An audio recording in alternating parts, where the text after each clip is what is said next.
आप सबको जोहार और नमस्कार। मैं हूं आदित्य और आप देख रहे हैं न्यूज़ झारखंड की। यहाँ मिलती हैं झारखंड की ताज़ा खबरें और गहरे विश्लेषण। हम लाते हैं वो खबरें जो हैं महत्वपूर्ण, वो मुद्दे जो हैं चर्चा के काबिल। तो वक्त तो चला है आज शाम की झारखंड की 25 मुख्य खबरों को जानने का और उनसे अपडेट होने का। और इसके साथ अगर आप चैनल पर नए हैं तो कृपया सब्सक्राइब कर बेल आइकन प्रेस कर दें ताकि आप तक झारखंड की हर एक महत्वपूर्ण अपडेट पहुँचते रहें। तो चलिए शुरुआत करते हैं आज की पहली मुख्य खबर से। झारखंड विधानसभा का बजट सत्र 24 फरवरी से। स्पीकर ने 21 फरवरी को बुलाई सर्वदलीय बैठक। हेमंत सरकार को घेरने की तैयारी में भाजपा। सीएम हेमंत सोरेन दिल्ली से आज लौटेंगे। झारखंड विधानसभा का बजट सत्र 24 फरवरी से शुरू होगा, जिसे सुचारू रूप से चलाने के लिए स्पीकर रविंद्रनाथ महतो ने 21 फरवरी को सर्वदलीय बैठक बुलाई है। बैठक में मुख्यमंत्री हेमंत सोरेन और संसदीय कार्य मंत्री राधाकृष्ण किशोर मौजूद रहेंगे। भाजपा मैया सम्मान योजना में देरी और जेपीएससी नियुक्ति को लेकर सरकार को घेरने की रणनीति बना रही है। इस बीच मुख्यमंत्री हेमंत सोरेन आज दिल्ली से लौटेंगे, जहां वे अपने पिता शिबू सोरेन के मेडिकल चेकअप के लिए गए थे। 12वीं पास डिप्लोमा या ग्रेजुएट युवाओं के लिए सरकारी नौकरी का सुनहरा मौका। प्रधानमंत्री आवास योजना ग्रामीण के तहत रांची जिला व प्रखंड स्तर पर संविदा आधारित नियुक्तियों के लिए आवेदन शुरू। 9 मार्च तक करें अप्लाई। जाने योग्यता, उम्र सीमा और सैलरी डिटेल्स। प्रधानमंत्री आवास योजना ग्रामीण PMAY के तहत जिला व प्रखंड स्तर पर संविदा आधारित नियुक्तियों के लिए आवेदन की प्रक्रिया 14 फरवरी से शुरू हो गई है। इच्छुक उम्मीदवार 9 मार्च तक ऑनलाइन आवेदन कर सकते हैं। कुल 15 पदों पर भर्ती होगी, जिसमें प्रशिक्षण समन्वयक, लेखापाल से कंप्यूटर ऑपरेटर और प्रखंड समन्वयक के पद शामिल हैं। योग्यता 12वीं पास से लेकर ग्रेजुएशन तक रखी गई है। वहीं सैलरी 10,000 से 35,000 प्रति माह तक होगी। आवेदन से पहले उम्मीदवारों की योग्यता, अनुभव और उम्र सीमा की जानकारी लेना जरूरी है। आवेदन करने और अधिक जानकारी के लिए जारी किए गए वेबसाइट पर विजिट करें। झारखंड में आदिवासी बहुल इलाकों में विकास को लेकर सरकार की बड़ी पहल। PM जनमन और धरती आबा योजना के तहत 1220 नए आंगनबाड़ी केंद्र खोलने की योजना। केंद्र सरकार को भेजा गया प्रस्ताव। पोषण और शिक्षा सुविधाओं में होगा सुधार। झारखंड सरकार ने आदिवासी बहुल इलाकों में 1220 नए आंगनबाड़ी केंद्र खोलने की योजना बनाई है। प्रधानमंत्री जनजातीय आदिवासी न्याय महाअभियान PM जनमन के तहत 275 और धरती आबा जनजातीय ग्राम उत्कर्ष अभियान के तहत 945 गांवों में केंद्र खोले जाएंगे। इस योजना को मंजूरी के लिए महिला एवं बाल विकास मंत्रालय को प्रस्ताव भेजा गया है। PM जनमन योजना पूरी तरह केंद्र सरकार द्वारा वित्त पोषित होगी, जबकि धरती आबा जनजातीय ग्राम उत्कर्ष अभियान के केंद्र और राज्य सरकार का 70 और 30 के अनुपात में भागीदारी होगी। झारखंड सरकार जल्द बनाएगी कम्युनिटी हेल्थ असिस्टेंट संवर्ग नियमावली 2025। ग्रामीण क्षेत्रों में स्वास्थ्य उपकेंद्रों में होगी नियमित बहाली। स्वास्थ्य सुविधाओं को मजबूत करने के लिए नए स्थायी पदों के सृजन। झारखंड सरकार ग्रामीण क्षेत्रों में स्वास्थ्य सुविधाओं को सुदृढ़ करने के लिए झारखंड कम्युनिटी हेल्थ असिस्टेंट संवर्ग भर्ती प्रोन्नति एवं अन्य सेवा शर्त नियमावली 2025 बनाने जा रही है। इसके तहत स्वास्थ्य उपकेंद्रों में कम्युनिटी हेल्थ असिस्टेंट के नियमित पद सृजित किए जाएंगे, जिससे ग्रामीणों को बेहतर चिकित्सा सुविधा मिलेगी। राज्य सरकार ने इस नियमावली का मसौदा तैयार कर लिया है, जिसे स्वीकृति के बाद कैबिनेट में पेश किया जाएगा। स्वीकृति मिलते ही बहाली प्रक्रिया शुरू होगी, जिससे BSc कम्युनिटी हेल्थ कोर्स पूरा कर चुके छात्रों को अवसर मिलेगा। झारखंड में अगले 5 दिनों तक मौसम रहेगा स्थिर। सुबह शाम ठंडी हवाएं देंगी हल्की सर्दी का एहसास, लेकिन इसके बाद न्यूनतम तापमान में होगी 2 से 3 डिग्री की बढ़ोतरी और बढ़ेगी गर्मी।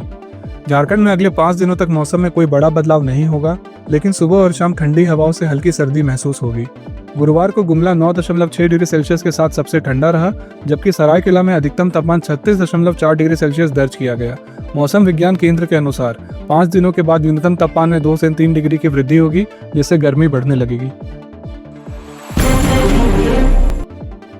झारखंड के देवघर में पहली बार पर्यटन विभाग की ओर से ऐतिहासिक शिव बारात का आयोजन।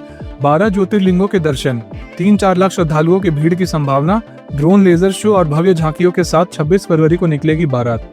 इस साल देवघर में महाशिवरात्रि का पर्व भव्य रूप से मनाया जाएगा, जिसमें पर्यटन विभाग पहली बार ऐतिहासिक शिव बारात का आयोजन कर रहा है। 26 फरवरी को KKN स्टेडियम से निकलने वाली इस बारात में श्रद्धालु 12 ज्योतिर्लिंग के दर्शन कर सकेंगे। इस भव्य आयोजन में 50 घोड़े, 15 ऊंट और 250 झंडों के साथ सांस्कृतिक दल शामिल होंगे। ड्रोन शो, लेजर शो और छऊ नृत्य जैसे सांस्कृतिक कार्यक्रम 30 से 40 मंचों पर प्रस्तुत किए जाएंगे। इस बारात में कलयुग की थीम पर आधारित झांकियां होंगी, जिनमें कल की अवतार और मोबाइल के दुष्प्रभाव पर आधारित झांकी मुख्य आकर्षण होंगे। इस आयोजन में 3 से 4 लाख श्रद्धालुओं की भीड़ जुटने की संभावना है। पलामू टाइगर रिजर्व का बाघ फिर पहुंचा जमशेदपुर के दलमा। ट्रैप कैमरे में रिकॉर्ड हुई पहली तस्वीरें। पंजों के निशान से ग्रामीणों में दहशत, वन विभाग ने बढ़ाई निगरानी। पश्चिम बंगाल के रास्ते फिर से पलामू टाइगर रिजर्व का बाघ दलमा में पहुंच गया, जिसकी तस्वीर पहली बार ट्रैप कैमरे में कैद हुई। जंगल के अलग अलग हिस्सों में पंजों के निशान भी मिले हैं, जिससे स्थानीय लोगों में दहशत है। डीएफओ सबा आलम अंसारी ने पुष्टि की कि बाघ फिलहाल कोर एरिया में है और वन विभाग लगातार उस पर नजर बनाए हुए है। हालांकि अभी तक किसी जानवर के शिकार की सूचना नहीं मिली है। गुरुवार सुबह बुड़ाम प्रखंड में पंजों के निशान मिलने से ग्रामीणों में डर का माहौल है, लेकिन वन विभाग ने लोगों से सतर्क रहने और घबराने की जरूरत न होने की अपील की है। बीजेपी प्रदेश अध्यक्ष बाबूलाल मरांडी ने झारखंड में 1220 नए आंगनबाड़ी केंद्रों के फैसले को बताया आदिवासी विकास में मील का पत्थर। कहा, स्वास्थ्य और रोजगार को मिलेगा बढ़ावा। बीजेपी प्रदेश अध्यक्ष बाबूलाल मरांडी ने केंद्र सरकार के पीएम जनमन और धरती आबा जनजातीय ग्राम उत्कर्ष अभियान के तहत झारखंड में 1220 नए आंगनबाड़ी केंद्र खोलने के फैसले का स्वागत किया। उन्होंने कहा कि इससे आदिवासी समाज के पोषण, स्वास्थ्य सेवाओं और महिला सशक्तिकरण को बढ़ावा मिलेगा। उन्होंने इसे सबका साथ सबका विकास की दिशा में बड़ा कदम बताया, जिससे ग्रामीण महिलाओं को रोजगार के अवसर भी मिलेंगे। पलामू जिले के झारखंड आवासीय विद्यालय में छात्रा के बाहर जाने पर मचा हंगामा। ग्रामीणों ने स्कॉर्पियो से वापसी पर जताई आपत्ति, प्रशासन से जांच की मांग। पलामू के पिपरा प्रखंड स्थित झारखंड आवासीय विद्यालय की एक छात्रा के बाहर जाने और स्कॉर्पियो से लौटने पर ग्रामीणों ने आपत्ति जताई। छात्रा ने पीडीएस बायोमेट्रिक्स के लिए स्कूल से अनुमति ली थी, लेकिन वापसी के बाद संदेह जताते हुए ग्रामीणों ने प्रशासन से शिकायत कर जांच की मांग की। वार्डन चंदा देवी ने बताया कि छात्रा का अधिकृत रूप से बाहर जाने दिया गया था और गाड़ी व व्यक्ति की तस्वीरें स्कूल के पास है। प्रशासन ने गुरुवार रात विद्यालय का निरीक्षण किया। फटी जींस पहनने की अनुमति न मिलने से नाराज युवक चढ़ा पानी की टंकी पर। चाईबासा के गांधी टोला इलाके में घंटों हंगामा, पुलिस और दमकल की टीम को करनी पड़ी मशक्कत। पश्चिमी सिंहभूम जिले के चाईबासा शहर में एक युवक फटी जींस पहनने की अनुमति न मिलने पर गुस्से में पानी की टंकी पर चढ़ गया और हंगामा करने लगा। मां के मना करने पर युवक ने जिद ठान ली और जब तक उसे जींस नहीं मिलेगी वह नीचे नहीं उतरेगा। मौके पर पहुंची पुलिस और दमकल की टीम ने युवक को समझाने की कोशिश की, लेकिन उसने पुलिस के हटने की शर्त रख दी। इस घटना से इलाके में भीड़ जुट गई और हंगामा घंटों तक जारी रहा। कोर्ट के आदेश पर 25,000 रुपए की बकाया राशि नहीं चुकाने पर रातू अंचल कार्यालय की अचल संपत्ति अटैच। 2016 से लंबित मामले में कार्रवाई। सिविल कोर्ट के आदेश के तहत रातू अंचल कार्यालय की अचल संपत्ति को अटैच कर लिया गया। कोर्ट ने 2019 में 25,000 रुपए की बकाया राशि चुकाने का आदेश दिया था, लेकिन भुगतान न होने पर चंदन कुमार गोस्वामी की अदालत ने 12 फरवरी को अटैचमेंट का निर्देश दिया। सिविल कोर्ट की टीम ने मौके पर पहुंचकर कार्रवाई की। यह मामला हीरावती देवी द्वारा 2016 में दायर मुकदमे से जुड़ा था, जिसमें 2010 में उनके पक्ष में फैसला हुआ था। सरकार ने अपील नहीं की, जिससे आदेश प्रभावी हो गया और अब एग्जीक्यूशन मुकदमे के तहत संपत्ति अटैच की गई है। रांची के कोतवाली थाना क्षेत्र में कबाड़ की दुकान में भीषण आग, लाखों का नुकसान, पास की इमारत भी चपेट में। दमकल की गाड़ियों ने घंटों की मशक्कत के बाद पाया आंशिक काबू। रांची के छोटा तालाब इलाके में गुरुवार देर रात एक कबाड़ की दुकान में भीषण आग लग गई, जिससे पूरी दुकान जलकर राख हो गई। आग की तेज लपटों ने पास के 3 मंजिला इमारत को भी नुकसान पहुंचाया और पूरे इलाके में धुआं फैल गया। सूचना मिलते ही दमकल की कई गाड़ियां मौके पर पहुंची और घंटों की मशक्कत के बाद आग पर आंशिक काबू पाया गया। दुकान मालिक के अनुसार आग के कारणों का पता नहीं चल सका, लेकिन लाखों का नुकसान हुआ। पुलिस और फायर ब्रिगेड की टीम आग लगने की वजह की जांच कर रही है। पलामू जिले में नक्सल विरोधी अभियान में तैनात जैप 8 के हवलदार छोटन राम का निधन। अचानक तबीयत बिगड़ने पर अस्पताल ले जाने के बाद डॉक्टरों ने किया मृत घोषित। पोस्टमार्टम के बाद जैप 8 मुख्यालय में दी जाएगी अंतिम सलामी। गढ़वा जिले के निवासी हवलदार छोटन राम, जो पलामू जिले के नौडीहा बाजार थाना क्षेत्र में तैनात थे, गुरुवार रात अचानक तबीयत बिगड़ने से निधन हो गया। उन्हें छतरपुर अनुमंडलीय अस्पताल ले जाया गया, जहां डॉक्टर ने मृत घोषित कर दिया। सूचना मिलते ही पुलिस अधिकारी मौके पर पहुंचे और शव को पोस्टमार्टम के लिए भेज दिया गया। पोस्टमार्टम की पूरी प्रक्रिया होने के बाद वीडियोग्राफी कराई जाएगी, जिसके बाद उन्हें लेस्लीगंज स्थित जैप 8 मुख्यालय में अंतिम सलामी दी जाएगी। रांची के हिंदपीढ़ी की 2 युवतियों को भागने के मामले में कर्नाटक से गिरफ्तार 4 आरोपियों को कोर्ट से जमानत। पुलिस जांच में खुलासा, युवतियों ने खुद रची थी अपहरण की झूठी कहानी, आधार कार्ड में छेड़छाड़ कर लिया था किराए का घर। रांची के हिंदपीढ़ी से लापता 2 युवतियों को भागने के आरोप में गिरफ्तार इस्माइल, जुनैद, काशिद और इमरान को सिविल कोर्ट से जमानत मिल गई। प्रधान न्यायायुक्त की अदालत ने 20,000 रुपए के निजी मुचलके पर जमानत दी। पुलिस जांच में सामने आया कि युवतियों ने खुद भागने की योजना बनाई थी और अपहरण की झूठी कहानी गढ़कर मोबाइल तोड़ दिया था। आरोपियों ने आधार कार्ड में AI की मदद से छेड़छाड़ कर किराए पर घर लिया था।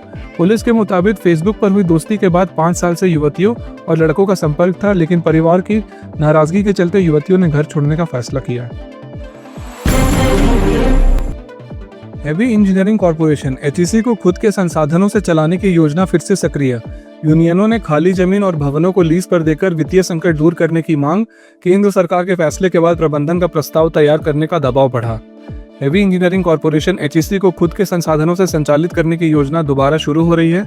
यूनियनों ने प्रबंधन से मांग की कि खाली जमीन, भवन और क्वार्टर को लीज पर देकर कंपनी की वित्तीय स्थिति सुधारी जाए।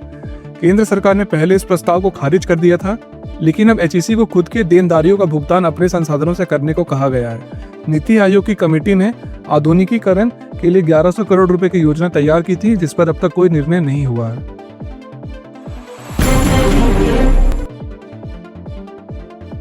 नीलांबर पीतांबर विश्वविद्यालय के भवन निर्माण में भारी गड़बड़ी का आरोप। बुनियादी सुविधाओं की कमी और दीवारों में दरारें। राज्यपाल ने जांच के लिए 3 सदस्यीय कमेटी गठित की। नीलांबर पीतांबर विश्वविद्यालय के एकेडमिक और प्रशासनिक भवनों में निर्माण से जुड़ी भारी अनियमितताएं सामने आई हैं। बुनियादी सुविधाओं की कमी, खिड़कियों में ग्रिल और पेयजल की अनुपलब्धता, साथ ही दीवारों में आई दरारों में निर्माण कार्य की गुणवत्ता पर गंभीर सवाल खड़े किए हैं। 125 करोड़ रुपए की लागत से बने इस भवन की गड़बड़ियों की शिकायत वित्त मंत्री राधाकृष्ण किशोर ने राज्यपाल संतोष कुमार गंगवार से की, जिसके बाद राज्यपाल ने 3 सदस्यीय जांच कमेटी गठित कर 17 से 18 फरवरी को निरीक्षण कराने का आदेश दिया। वित्त मंत्री ने कहा कि बिना उचित जांच के भवन विश्वविद्यालय को सौंपा गया, जिससे अनियमितताओं में रजिस्ट्रार की भूमिका भी संदिग्ध है। पलामू जिले में कैदी वार्ड से हत्या आरोपी के फरार होने पर बड़ी कार्रवाई। ड्यूटी में लापरवाही बरतने पर 3 पुलिस जवान निलंबित। SP रेशमा रमेशन ने कैदी वार्ड का निरीक्षण कर जांच तेज की। पलामू जिले के मेदिनी राय मेडिकल कॉलेज एंड हॉस्पिटल के कैदी वार्ड से हत्या का आरोपी ऋषिकेश दुबे 7 फरवरी को फरार हो गया था, जिसके बाद मामले की जांच में 3 पुलिस जवानों की लापरवाही उजागर हुई और उन्हें निलंबित कर दिया गया। इस घटना के बाद वार्ड की सुरक्षा में नए जवानों की तैनाती कर दी गई है। जांच में आरोपी के ससुर की भूमिका भी संदिग्ध मानी जा रही है, क्योंकि वे खुद जेल सुरक्षा ड्यूटी में तैनात हैं। पुलिस अधीक्षक रेशमा रमेशन ने कैदी वार्ड का निरीक्षण किया और मामले की विस्तृत जांच जारी है। रांची के CCL के जन आरोग्य केंद्र गांधीनगर में निःशुल्क मोतियाबिंद जांच शिविर का सफल आयोजन। 122 मरीजों की जांच हुई। 30 मरीजों में मोतियाबिंद की पुष्टि। गांधीनगर अस्पताल में निःशुल्क सर्जरी होगी। रांची के गांधीनगर स्थित CCL जन आरोग्य केंद्र में गुरुवार को निःशुल्क मोतियाबिंद जांच सह लेंस प्रत्यारोपण शिविर का आयोजन किया गया, जिसमें 122 मरीजों की जांच हुई और 30 में मोतियाबिंद की पुष्टि हुई। इन मरीजों की निःशुल्क सर्जरी गांधीनगर अस्पताल में की जाएगी। अन्य मरीजों को आवश्यक दवाएं दी गई है और ब्लड शुगर, हीमोग्लोबिन व हाइपरटेंशन की जांच भी की गई। ICMAI CMA इंटरमीडिएट और फाइनल परीक्षा दिसंबर 2024 का रिजल्ट घोषित। रांची के सर्वेश बाबू ने अखिल भारतीय स्तर पर 7वां रैंक हासिल किया। इंटर में 34 और फाइनल में 16 छात्र हुए सफल। The institute of cost accountancy of India ICMAI ने दिसंबर 2024 CMA इंटरमीडिएट और फाइनल परीक्षा का रिजल्ट जारी कर दिया है। रांची केंद्र से इंटरमीडिएट के 408 और फाइनल के 194 विद्यार्थियों ने परीक्षा दी थी, जिनमें से 34 और 16 छात्र सफल हुए हैं। रांची के सर्वेश बाबू ने ग्रुप 3 में 290 और ग्रुप 4 में 301 अंक प्राप्त कर ऑल इंडिया 7वां रैंक हासिल किया। अखिल भारतीय खदान मजदूर संघ के 19वें त्रैवार्षिक अधिवेशन में केंद्रीय कोयला मंत्री जी किशन रेड्डी का बड़ा ऐलान। कहा, अगले 50 साल तक कोयले पर निर्भर रहेगा देश। कोयला मजदूरों का होगा बीमा। सेवानिवृत्त कर्मियों व ठेका मजदूरों को भी मिलेगा बेहतर चिकित्सा सुविधा। अखिल भारतीय खदान मजदूर संघ के 19वें त्रैवार्षिक अधिवेशन में केंद्र कोयला मंत्री व खान मंत्री जी किशन रेड्डी ने कहा कि देश अगले 50 साल तक कोयले पर निर्भर रहेगा। कोयला क्षेत्र के सभी श्रेणी के मजदूरों का बीमा कराया जाएगा। कोयला कर्मियों के लिए यूनिफॉर्म ड्रेस कोड लागू होगा। सुपर स्पेशलिटी अस्पतालों को इंस्पॉल सूची में जोड़ा जाएगा और ठेका मजदूर व सेवानिवृत्त कर्मियों को बेहतर चिकित्सा सुविधा दी जाएगी। नामकुम के बंधुआ पंचायत के कोलाद गांव में अफीम की खेती के खिलाफ पुलिस और ग्रामीणों का जागरूकता अभियान। 30 एकड़ में फैली अफीम की फसल नष्ट। वहीं महिलाओं के भदिया महतो ने स्ट्रॉबेरी की खेती कर किसानों को दी नई राह। 3 महीने में 1.5 लाख की बिक्री। पुलिस व ग्रामीणों ने अफीम की खेती के खिलाफ अभियान चलाया। 30 एकड़ फसल नष्ट की गई। ग्रामीणों को इसके दुष्प्रभाव बताए गए और शपथ दिलाई गई। डीएसपी अमर कुमार पांडे व अन्य अधिकारी मौजूद रहे। वहीं महिलाओं के भदया महतो ने स्ट्रॉबेरी की खेती कर 3 लाख का मुनाफा कमाया, जिससे वे अन्य किसानों के लिए प्रेरणा बने। झारखंड हाईकोर्ट का आदेश, नगर निगम में अपर प्रशासक नहीं लीगल ऑफिसर करेंगे जमीन से जुड़े कागजात की जांच। आरआरडीए में नक्शा पास करने पर मौखिक रोक, 500 से अधिक भवनों के नक्शे पेंडिंग। हाईकोर्ट ने नगर निगम में नक्शा पास करने की प्रक्रिया में गड़बड़ी रोकने के लिए आदेश दिया कि लीगल ऑफिसर के बजाय अपर प्रशासक को जमीन की कागजात की जांच करने से रोका जाए, लेकिन कोर्ट के आदेश का हवाला देकर आरआरडीए में भी नक्शा पास करने पर मौखिक रोक लगा दी गई। इस कारण 500 से ज्यादा भवनों के नक्शे अटके हुए हैं, जबकि स्मार्ट सिटी प्रोजेक्ट में नक्शा पास करने की प्रक्रिया जारी है। रायपुर में आयोजित भारतीय power stations operation and maintenance conference IPS 2025 में लातेहार के NML Pakri Barwadih coal mining project को सर्वश्रेष्ठ कोल माइनिंग ऑपरेशनल श्रेणी में स्वर्ण शक्ति पुरस्कार 2023-24 मिला। NTPC द्वारा आयोजित operations and maintenance conference IPS 2025 सम्मेलन में लातेहार के NML Pakri Barwadih coal mining project को खनन क्षेत्र में उत्कृष्ट योगदान के लिए यह सम्मान मिला। पुरस्कार क्षेत्रीय कार्यकारी निदेशक अनिमेश जैन और परियोजना प्रमुख फैज तैयब ने ग्रहण किया। 3 दिवसीय सम्मेलन में विश्वसनीय उत्पादन और ऊर्जा संक्रमण पर चर्चा हुई। साथ ही टेक्नो गैलेक्सी प्रदर्शनी में आधुनिक तकनीकों का प्रदर्शन किया गया। गोड्डा जिले में मंदिरों में चोरी की वारदातें बढ़ी। गोड़ी दुर्गा मंदिर में पुजारी की गैर मौजूदगी में दान पेटी तोड़कर नकदी चोरी। कारगिल चौक के बजरंग बली मंदिर में भी हुई थी चोरी, पुलिस जांच में जुटी। गोड्डा जिले में गोड़ी दुर्गा मंदिर में चोरों ने दान पेटी तोड़कर चोरी की वारदात को अंजाम दिया, जब पुजारी गंगा स्नान के लिए गए हुए थे। पूरी घटना CCTV में कैद हुई है। इससे एक दिन पहले कारगिल चौक से बजरंग बली मंदिर में भी चोरी हुई थी। नगर थाना प्रभारी दिनेश महली ने बताया कि अभी तक कोई औपचारिक शिकायत नहीं मिली है, लेकिन पुलिस जांच में जुट गई है। देवघर जिले के जसीडीह में नशे में धुत युवकों ने बुजुर्ग महिला को लाठी डंडों से पीट कर मार डाला, बहू को भी किया घायल, पड़ोसियों पर हत्या का आरोप। देवघर जिले के जसीडीह थाना क्षेत्र के संग्राम लोधिया गांव में गुरुवार रात 75 वर्षीय कौशल्या देवी की नशे में धुत युवकों ने लाठी डंडों से पीट कर हत्या कर दी। परिजनों ने पड़ोस में रहने वाले सुनील दास और पिंटू दास पर आरोप लगाया है, जो अक्सर शराब के नशे में रहते हैं। बताया गया कि राशन लेने जा रही बुजुर्ग महिला से रास्ते में कहासुनी हो गई थी, जिसके बाद आरोपी घर में घुसकर हमला कर दिए। बीच बचाव करने आई बहू पूनम देवी को भी घायल कर दिया गया। तो ये थी आज शाम की झारखंड की 25 मुख्य खबरें। ऐसे ही झारखंड की मुख्य खबरों को जानते रहने के लिए हमारे चैनल को सब्सक्राइब कर बेल आइकन प्रेस कर दें। मिलते हैं कल सुबह 5 बजे। धन्यवाद।